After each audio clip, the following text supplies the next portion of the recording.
the ultimate wild card weekend preview. I'm so fired up. Wild card weekend in the past has not been as loaded as it is today. There is a bunch of games in this slate that I think are genuinely a coin flip, ladies and gentlemen. So we are dialed. What a day. We start Rams Panthers on Saturday. Okay, Rams Panthers. The Rams are 10.5 point favorites in Carolina.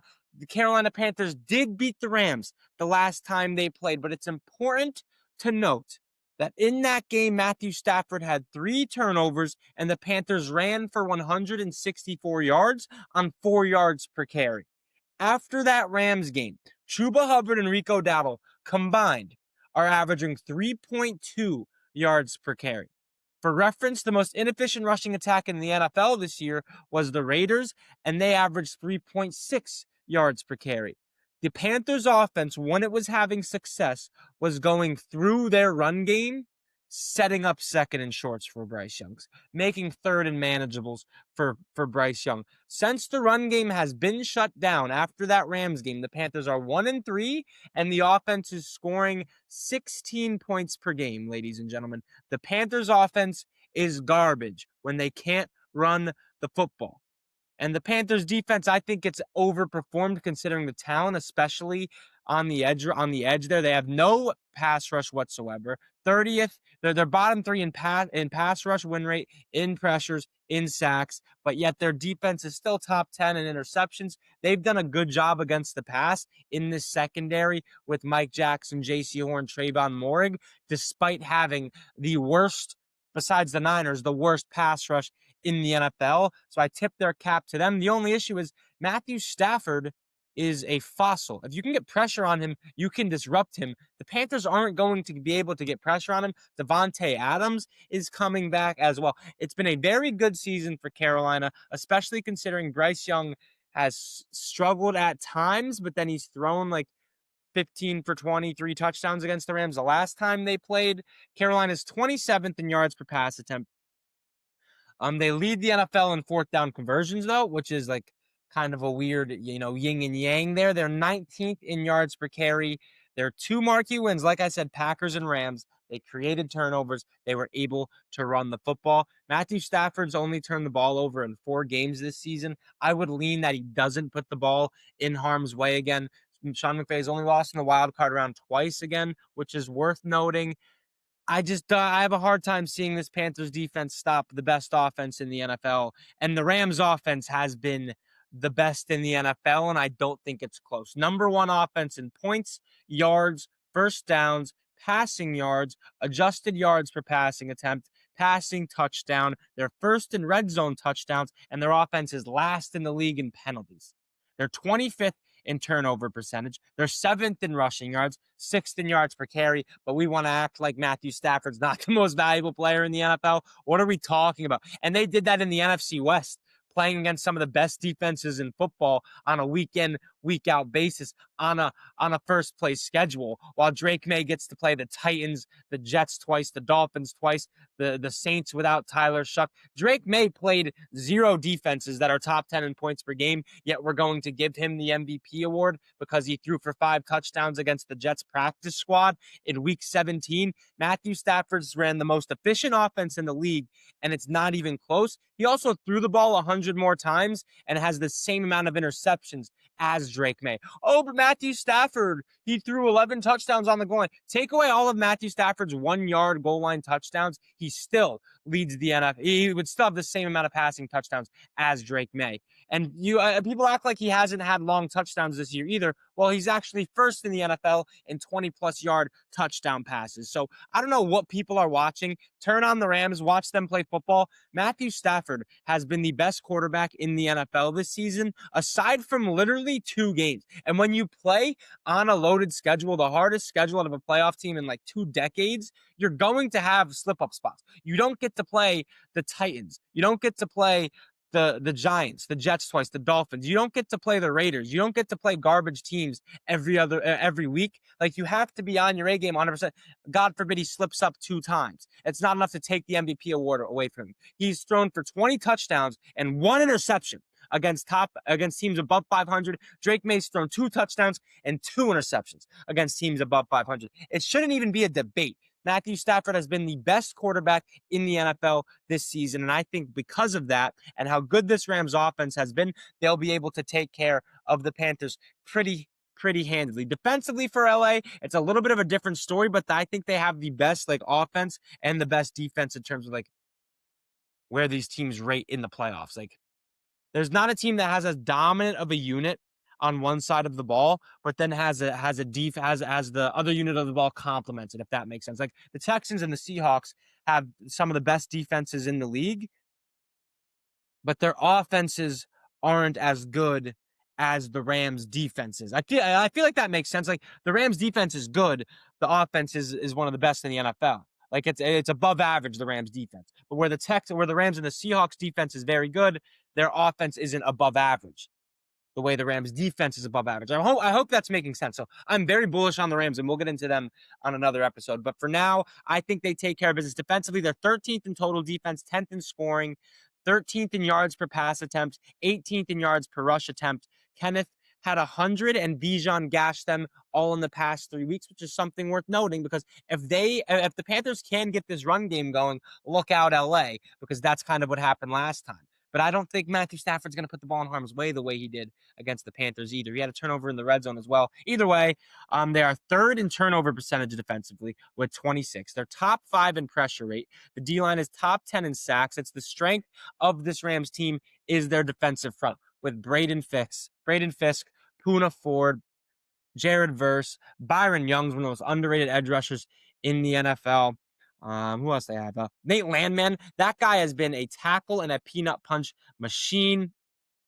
They just got guys on their front seven. Where the weakness is for this Rams team is in the back end with your Quentin Lakes, Kobe Turners, not St. Juice, Emmanuel Forbes. There's another cornerback there too. Something Williams. Like they're very streaky. They're on and off. And if you aren't getting pressure with that front seven and you guys have to stay in coverage for a long period of time, I think against a really good offense, this secondary could get exposed in LA. I think that's easily the weakest point on this team, but they were still pretty good against the pass. Worth noting, though, the Rams kickers rank 28th in field goal percentage this year. So special teams has been a little bit of a problem. Kicking has been a real problem for the Rams this year. There's only one other team with a worst field goal percentage in the playoffs, and that is the Philadelphia Eagles. So that is worth noting as well. I just don't think Matt Stafford's going to turn the ball over 3 times like he did the last time he played the Panthers. I know the Panthers aren't going to be able to run the football as effectively because since that Rams game, Rico Dowdle and Chuba Hubbard are averaging 3.2 yards per carry on the ground. The worst rushing offense in the NFL this season was the Raiders. They averaged 3.6. So teams have really focused in on stopping that Panthers run game, make Bryce Young work from second and long, from third and long, and the offense has completely shut down, averaging 16 points per game over the last 4 weeks. They are 1-3 over the last 4 weeks. You stop the run game, you stop the Panthers offense, and their defense is just not good enough to keep up with the number 1 offense in the NFL. I do think the Rams are going to get a little bit of a lick. They're going to get their lick back here. They're going to beat the Panthers. I think this game's over by halftime. I think they cover 10.5. I think you could alternate spread this up to 14 if you want to get some juicier odds there. I like it a lot. And the Rams have the 4-minute offense. They have a run game, 7th in rushing yards per carry to not give Bryce Young in this offense the ball in the fourth quarter because surprisingly enough, they've had the best fourth quarter offense, one of them in the NFL, 6 game-winning drives, and Bryce Young's led 4 fourth quarter comebacks. I just don't see the Rams have it. Like the Rams have the ability to run a 4-minute offense and drain a clock and not let a team come back. So I like the Rams to cover pretty easily here. Let's get to some of the fun ones here now, man. These next 4 games that we're going to get into, man. Oh boy, these are all coin flips, but I don't know. I was going to say I think the Super Bowl winner's in here, but I don't believe that. I don't believe it. Either way, Packers at Bears.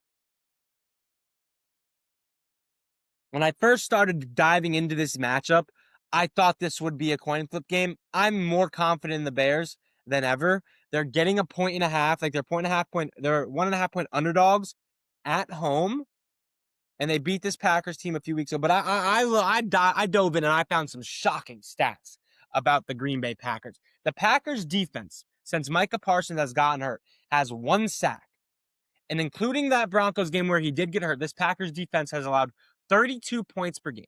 They have not won a game without Micah Parsons. They played the Bears a few weeks ago, and they played Snoop Huntley.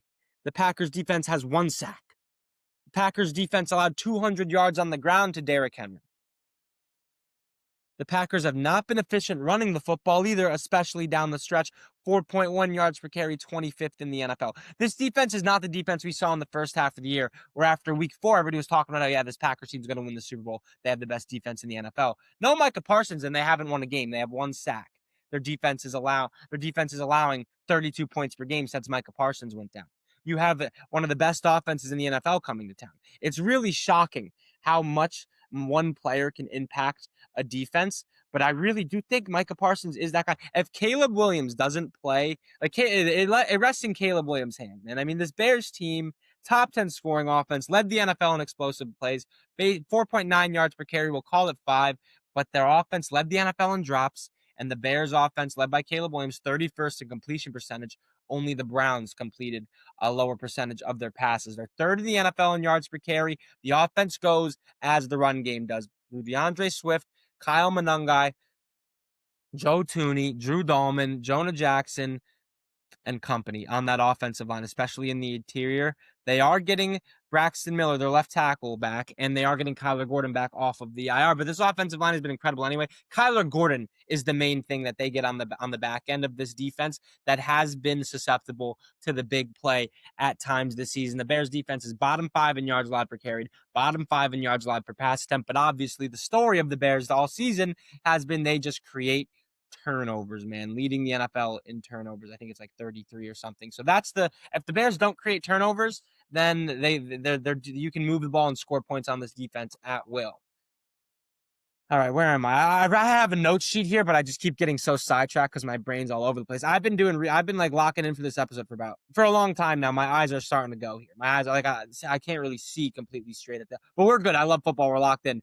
The Packers defense, like I said, the Packers defense has only 1 sack since Micah Parsons, including the game Micah got hurt. The Packers defense is allowing 32 points per game over the last 4 games. They lost to the Ravens with Malik Willis. Derrick Henry ran for 216 yards. They have a Chicago team that they're facing on Saturday that is third in the NFL in yards per carry. And the last time these two played at Soldier Field, the Bears running backs the Bears in general averaged 5.8 yards per carry. Monangai and Swift, between the both of them, were getting 5 yards a clip. The Packers cannot generate pressure without Micah. The Bears' offensive line has already been one of the best in the NFL and in protecting Caleb Williams, who is already one of the hardest quarterbacks to sack in the league. The Packers do not have the guys on the defensive side of the ball, especially in the secondary, to match up with the Bears' weapons.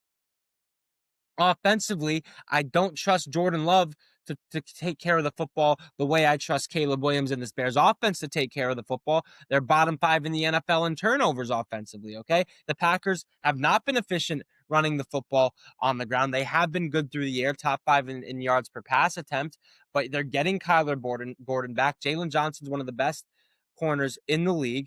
I don't trust this Packers team to take care of the football, to stop this Bears offense. And I think it's just going to be time of possession, turnover margin. Chicago, they win this game.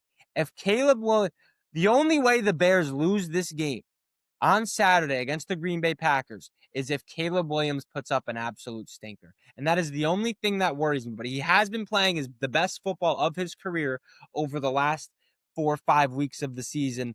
Lions game in week 18 excluded. But the Bears are 31st in the NFL in completion percentage. They just need to lean on the run game against the Packers defense that has really unraveled since Micah Parsons went down. They have 1 sack since Micah Parsons got hurt, including that Denver Broncos game where Micah Parsons got hurt. Their defense is allowing 32 points per game. They lost to Malik Willis they lost to Snoop Huntley, and Derrick Henry ran for 216 yards in that football game. This Bears offense averaged 5.8 yards per carry the last time they played the Packers less than 4 weeks ago. Okay. So if Caleb Williams turns the ball over, can't complete the easy throws over the middle of the field, just isn't completing a high percentage of his passes, if he's inaccurate with the football, if he takes some bad sacks, they will lose this game. But if Caleb Williams plays the way he has over the last 8 weeks of the season, 7 weeks of the season, the Bears should handle this Packers team and handle them easily. They should dominate time of possession. They should win the turnover margin, and they should just score more points, because I don't see this Packers defense stopping the Bears at all, and I trust the Bears defense to create a turnover or two. Give me Chicago -1.5, and I love the over in this game. This is my favorite game with the over. The only way the over doesn't hit again is if Caleb shits the bed. That's my only concern in this game. Caleb plays well, the Bears win, the over hits, everybody's happy. Okay, Bills at Jaguars. This is also a really, really fun one, so buckle up here, ladies and gentlemen.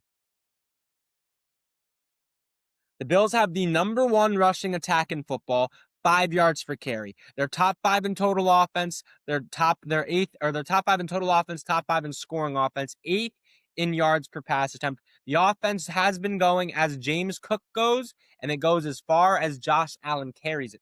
Some things that are worth noting about this Bills offense, however: Josh Allen has been sacked a career high 40 times, and he's taken some bad ones. They have 800-yard receivers. Two of their three leading receivers this season were tight ends. 4 out of the 5 Bills losses, James Cook has not eclipsed 100 yards. Josh Allen has a turnover in every single loss the Bills have had this season. The Bills are 3-5 in games where Josh Allen has a turnover. This defense allows 5 yards per carry. They don't have a pass rusher with more than 7 sacks or a DB with more than 3 picks. This Bills defense is 15th in the NFL in turnovers. Their defense is not good. Their defense is not good. Their skill position players outside of James Cook are not good. It's been the James Cook, Josh Allen show. They have the best rushing attack in football, but the Jaguars have the best run defense in the NFL. They have the best run D, 31st in yards per carry, bottom half of the season, bottom half of the league in sack rate. But over the last half of the season, they got 20 of their 32 sacks. That would have been on a per game basis, top 15 in the NFL. So this Arik Armstead, Trayvon Walker, Josh Hines Allen, these guys have come alive. The front seven in Jacksonville is really what they rely on. And like I said, Arik Armstead, Trayvon Walker, but the linebackers, Faloise Oluokun, butchered his name, and Devin Lloyd. Devin Lloyd needs to be an all-pro this season. He has been incredible. Incredible. And as far as the Jags offense is concerned, Trevor Lawrence has been playing the best football of his career at the right time here, ladies and gentlemen. He finished the season with 17 total touchdowns and 1 interception in December. He was averaging 274 passing yards in December. For reference, Matthew Stafford led the NFL this season in passing yards per game with 276. T-Law had 4 touchdowns and 300 yards against the Broncos defense that is third in scoring and second in total defense. So it's not like he was doing it against nobodies. He had a great game against the Broncos. And if you remember in that game, the Broncos have one of the best third down conversion rates in the NFL. The Broncos have one of the best red zone defenses in the NFL, where Trevor Lawrence completed, they were converting on third down at like an 80% clip. They were 4 for 5 in the red zone. I don't think it was 8. I think it was like 50, 60%. It was a high clip, though, higher than any team has converted on third down against the Broncos all season long. They embarrassed the number 1 seed in the conference at their home turf in Mile High. They also beat the Chargers by 30 a few weeks before that. There's not a hotter team in the NFL. There's not a hotter quarterback in the NFL right now than Trevor Lawrence. The only reason I'm a little scared to take the Jaguars here is because Josh Allen is one of the best playoff quarterbacks we have ever seen in our lives. He just has to play against the greatest playoff performer of all time. That's Patrick Mahomes every single year. The good news for Josh, Patrick Mahomes isn't in the playoffs this year. The bad news, this is the worst roster he's had in the last 6 years. But Josh Allen has been so good in the playoffs that if you take his best statistical category, best statistical season, how do I phrase this? Josh Allen has been the best playoff performer, not named Patrick Mahomes, of the last 20, 50 years. No, I don't think that's the right way to say it, because Tom Brady was obviously better. But here, let me take a sip of water and gather my thoughts here. Josh Allen has been one of the best NFL playoff performers of all time. You could take Josh Allen's best regular season by statistical category. So the best total yardage in a season he's ever had, his best total touchdowns in a season he's ever had, and his lowest interceptions. Bear with me, it's going to be a mouthful, but this This Josh Allen playoff stat is ridiculous. It's a little bit of a mouthful, but you're gonna have to hang with me here. Trust me, it'll be worth it. Josh Allen's best regular season per statistical category. So his best total yardage season, his best total touchdown season, and his lowest interception season. You put that on a stat line. He had 5,100 total yards in 2021. He had 44 total touchdowns in 2023. He had 6 interceptions in 2024. Those are all the highest or the lowest in a single season in Josh Allen's career. Now take Josh Allen's 17-game average. So what he's averaging in the playoffs, stretch that over 17 games.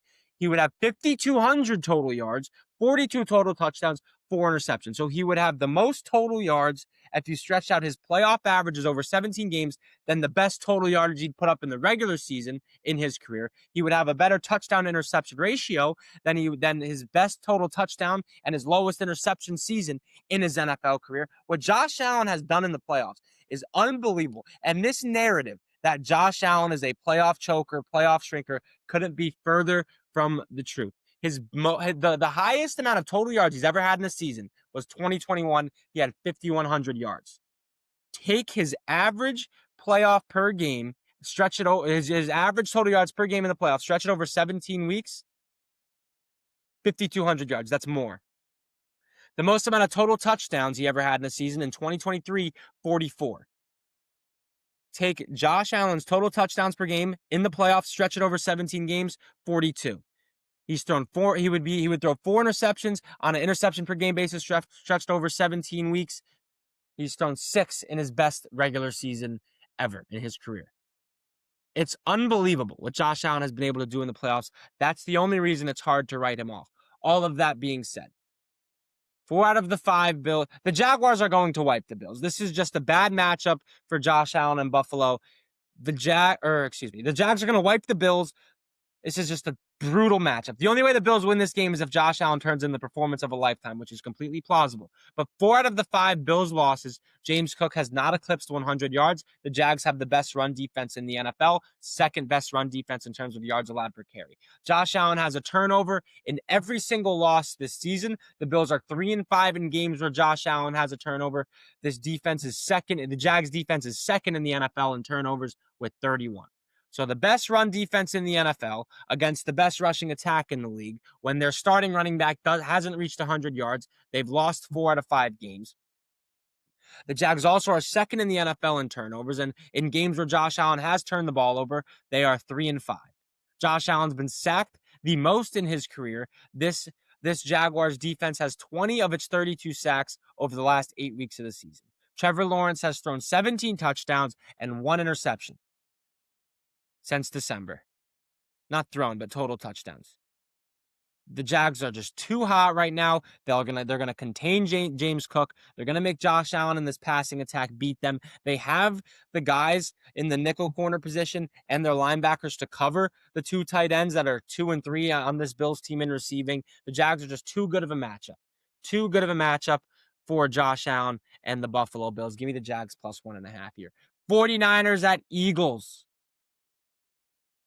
The Eagles' offense is 18th in rushing, 4.2 yards per carry, 32 in passing, 6.2 yards per carry. Jalen Hurts does not turn the ball over. The Eagles' defense has been one of the best in the NFL since trading for Jalen Phillips, allowing 15 points per game since the bye. The Seahawks lead the NFL in points per game. They allowed 17 points per game defensively. So since the bye, there has not been a better team that has allowed less points than the Philadelphia Eagles defense.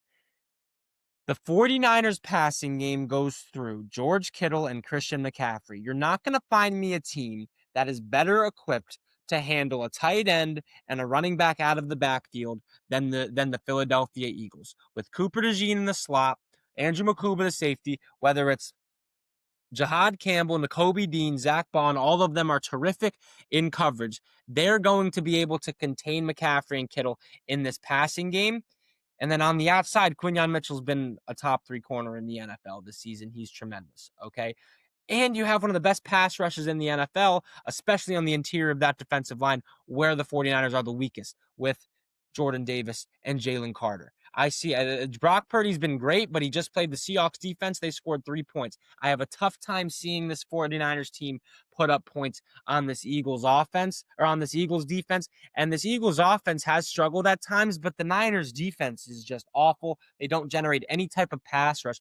Lenore is a good corner, but he's not covering A.J. Brown or Devontae Smith. I think if they don't get pressure on Jalen Hurts and he has time in the pocket, he will be able to pick them apart. I think the Eagles take care of this Niners team pretty handily. I think they cover 4.5 as well.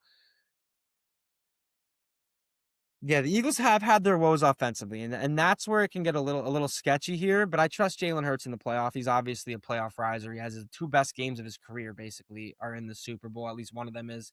And either way, the 49ers D line sucks. They really do. And Renardo Green and Lenore are not guarding Smitty and AJ Brown if Jalen Hurts has time. So yeah, I like the Eagles here pretty heavily. I'm pretty strong on them.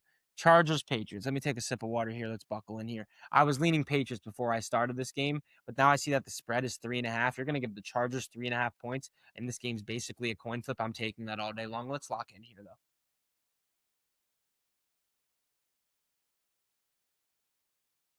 The Patriots have not played a top 10 scoring defense all season. The Patriots have played one top 10 scoring offense. The Patriots have not played a single defense that is top 10 in points allowed per game. They've played one offense that is top 10 in points per game, and it was the Buffalo Bills. In the two games that the Patriots played against the Bills are averaging 27 points. So not only is the offense fraudulent, or at least not tested, the defense is beyond not tested. People talk about how easy the schedule is. Do yourself a favor, go look at it.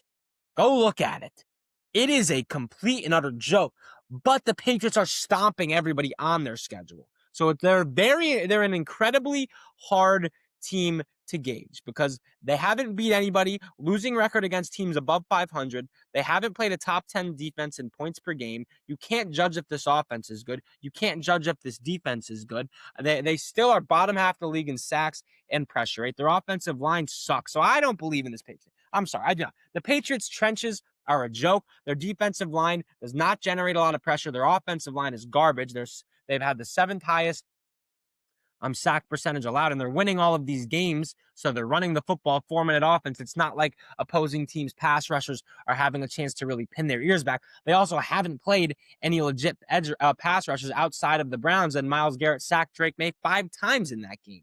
So I don't know how we're trusting this Patriots offense when they haven't played a top 10 defense in points per game. And their offense has played one team that's top 10 in points per game offensively, and it's the Bills. And the Bills in those two games combined are averaging 27 points. So I don't know what we're talking about. And even though the Patriots haven't played any good offenses, they're still not even elite at anything defensively. They're 11th in yards allowed per carry. They're 14th in yards allowed per pass attempt. They're not top 10 in turnovers. They don't create an elite amount of turnovers. They're 24th in pressure rate, 36th in sacks. So we've been saying, yeah, the defense is good. The defense is good.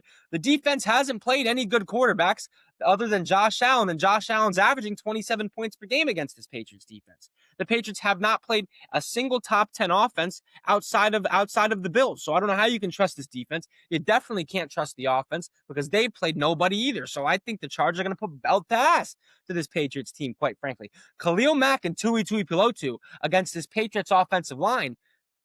The Patriots online. Drake May's in for a long day. He has not seen a defense as good as the Chargers, and the Patriots defense has not seen a quarterback as good as Justin Herbert besides Josh Allen. And the Chargers offensive line is obviously garbage, but the Patriots don't have a pass rush.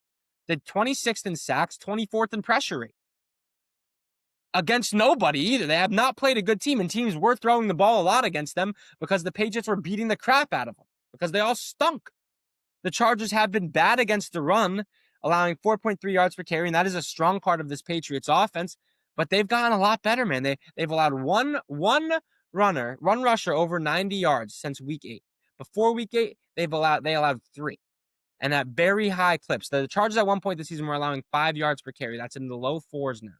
The Chargers' pass defense is top 5, top 10 in yards allowed per pass attempt. The Chargers also way more battle tested. They played 6 playoff teams. They played the Colts with Daniel Jones. They played the Chiefs with Patrick Mahomes. They played the Cowboys offense, held them to 17 points. They played the Viking defense. They scored like 30 on the Vikings defense. So I think the Chargers are way more battle tested. They have the better quarterback. They have the better defense. They've played good teams. They played in the playoffs before, and you're getting them at 3.5, but you're giving 3.5 points?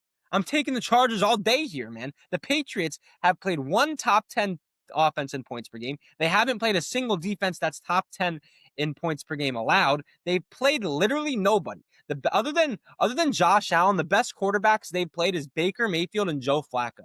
It's literally a joke how the Patriots have scammed everybody into thinking that they are some elite wagon and that they are back when they have a losing record against teams above 500 and they've beaten absolutely nobody. I don't know if the Chargers are going to win this game, but you're going to give me the Chargers in a coin flip. You're going to be 3.5 points. Better quarterback, better defense, more battle tested. They played 6 teams that are in the playoffs. They played Patrick Mahomes twice. Yeah, give me the Chargers plus 3.5 all day here.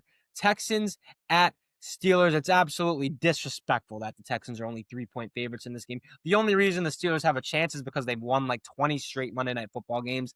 But the Texans have the best defense in the NFL, especially with their pass rush with Danielle Hunter and Will Anderson Jr. I don't know who's getting open for this Steelers offense. And you look at Aaron Rodgers, he has been playing some good football, but against some of the better defenses he's played with good pass rushes like the Chargers, he completed 51% of his passes. Against the Bills, he completed 50% of his passes. They're not even that good of a defense, but they just get a decent pass rush. Against Cleveland, who has the best edge rusher in the history of sports, 53% of his passes. The Texans defense is better than any of those defenses. They have the guys in the secondary to match up with Adam Thielen, Roman Wilson, and DK Metcalf, I promise you. Plus, they have one of the best run defenses in football. Before they benched their starters in week 17 in the second half, in week 18, before week 18, the Texans number one in scoring defense, number one in total defense, top 5 in turnovers, top 10 in sacks. They are just disgusting. They have linebackers that fly all over the field. Their secondary is opportunistic when the ball is in their area, but they don't allow much separation anyway. And they have one of the best edge rush duos in the NFL against this garbage Steelers offensive line.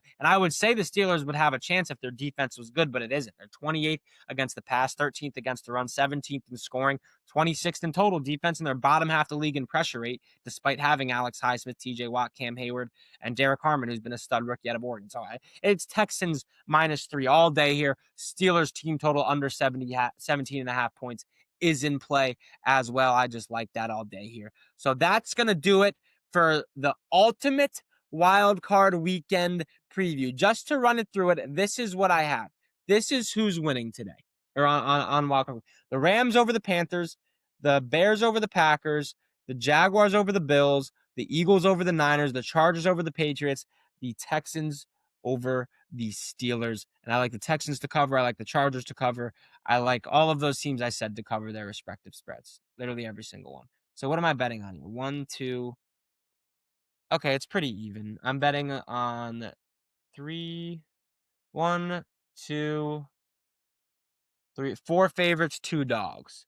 But it's like the favorites are 1.5 point favorites. It's 1.5 point dogs. Like it's really close, man. It's really close. I am betting on the biggest favorite of the day, which is Care. The one that I'm most confident in, the play that I'm most confident in is probably the Eagles 4.5. So take that with a grain of salt. I love you guys all. I'll catch you guys in the next episode. Hit the subscribe button if you're watching on YouTube. If you're on Spotify, hit the follow button. I love all of you guys, and I'll catch you guys in the next episode of the Fire Sports Takes podcast.